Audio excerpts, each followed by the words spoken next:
What is now time to check in on weather with Nebraska Extension's Eric Hunt. Eric, as we talk about Christmas trees, some snow definitely helps make that a perfect experience as you look for a real Christmas tree. As we turn to the week ahead, any chance for snow? Well, thanks, Bryce. I'm not seeing any new snow in the forecast that you'd have to trudge through to get a Christmas tree this week.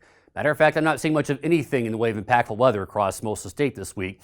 That's because we're going to be dominated by upper level ridging for most of this next week, particularly as we head into the middle of the week.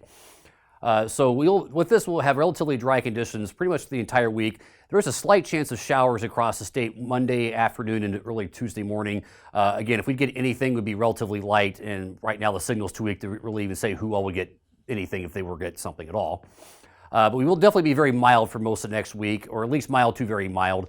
I would expect temperatures to be at least in the 50s for a couple of days for everybody. And I think next Thursday, we'll see a widespread temperatures 55 to 60, maybe even some spots getting the lower 60s.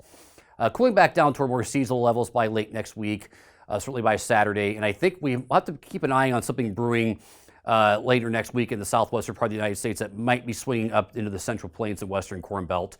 That might be bringing us some decent moisture. And again, the CPC is somewhat picking up on this, as they're showing most of the northern half of the country with better than average chances of precipitation as we head into the middle of the month.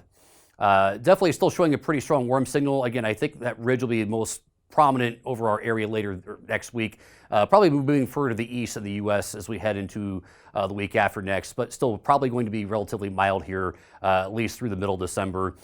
Looking at the CFS, there is some chance we could see a cold snap as we head to the week before Christmas. That's a little ways out yet, so I'm not really putting a whole lot of store by that just yet.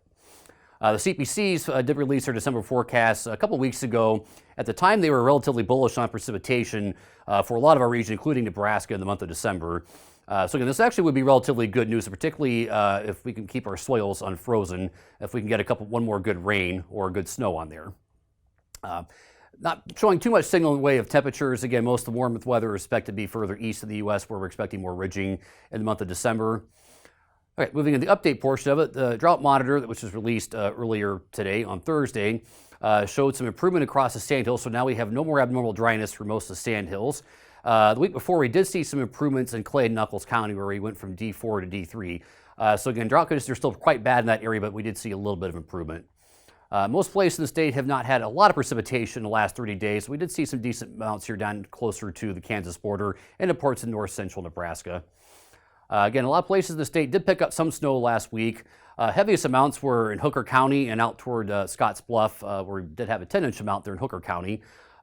Lighter amounts down here in southeastern Nebraska, but again, this is pretty good moisture. This has been part of the state that's been very, very dry for most of the fall, so the snow was welcome.